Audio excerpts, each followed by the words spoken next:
Singapore, once a small fishing village, has emerged to become one of the busiest ports in the world. She has made the leap from a third world nation to first within one generation.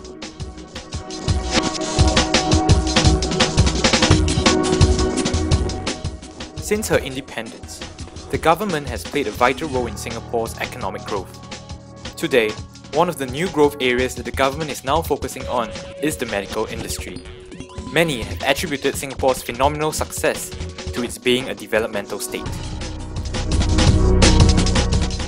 We strengthened our primary healthcare system. These were the low-hanging fruits, low investment with high return.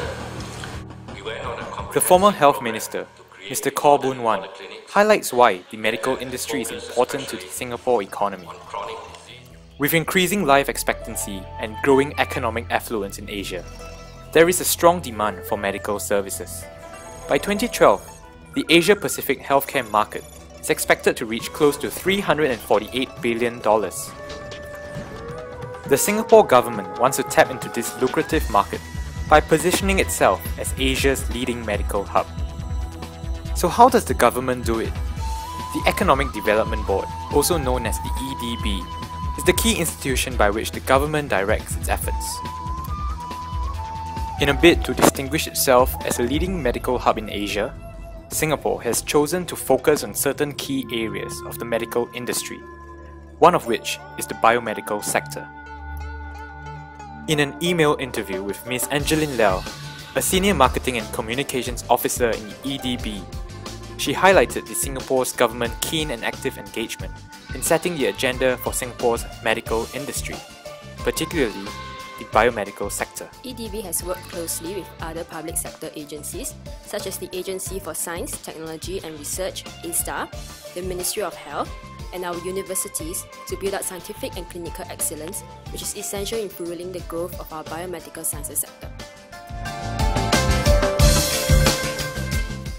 To get a clearer picture of what is happening on the ground, we visited the Duke NUS Graduate Medical School, a collaboration between Duke University and the National University of Singapore, which was strongly pushed for by the Singapore government.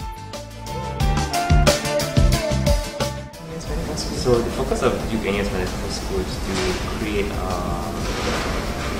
cohort of students who would help pioneer the medical care or the medical field in Singapore. Singapore has the added advantage of two main things I feel.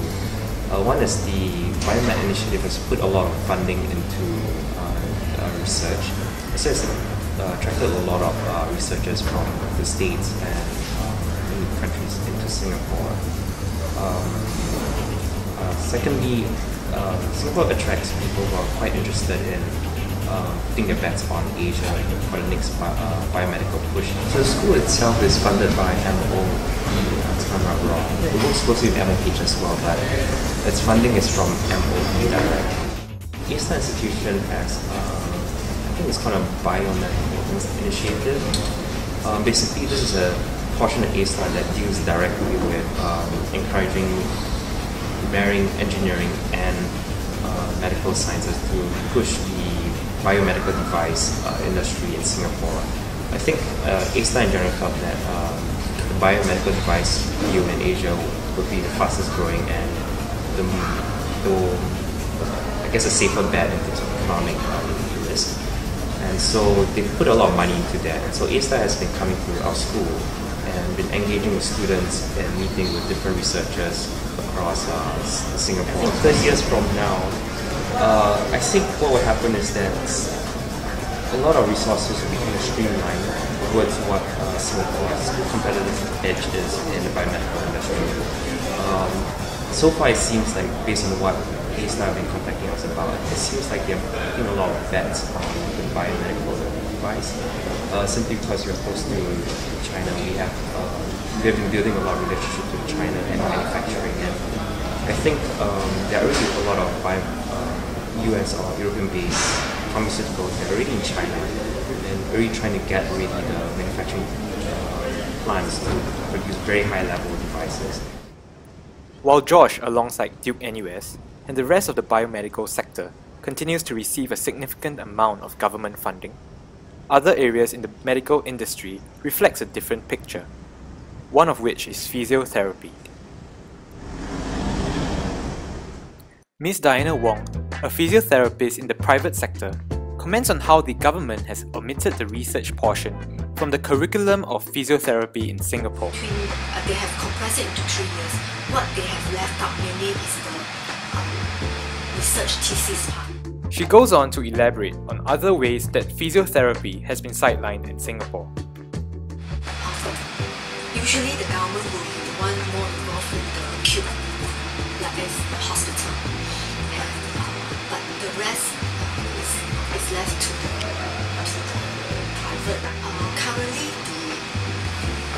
the emphasis in Singapore is on acute and very hospital-centric and doctor-centric. Some of the issues that we have if we want to open physiotherapy is the staff. I think in all medical fields, whether doctors, nurses, that you know there's a crunch. The Singapore government has taken an active interest in steering Singapore's further economic development. It is clear that the government has chosen to strategically focus on certain sectors within the medical industry, one of which is the biomedical sector. On one hand, it may seem unfair to prioritize some sectors over others, but on the other hand, Singapore, with her limited resources, cannot afford to over-diversify into too many areas. Perhaps the wisest course of action is to focus and capitalize on her strengths. Although no one knows what the future may hold, the government's active role in steering the economy has undoubtedly brought Singapore to where she is today. Given the continued support that the government is giving to the medical industry, many believe that the future of Singapore's medical sector holds promise and hope for tomorrow.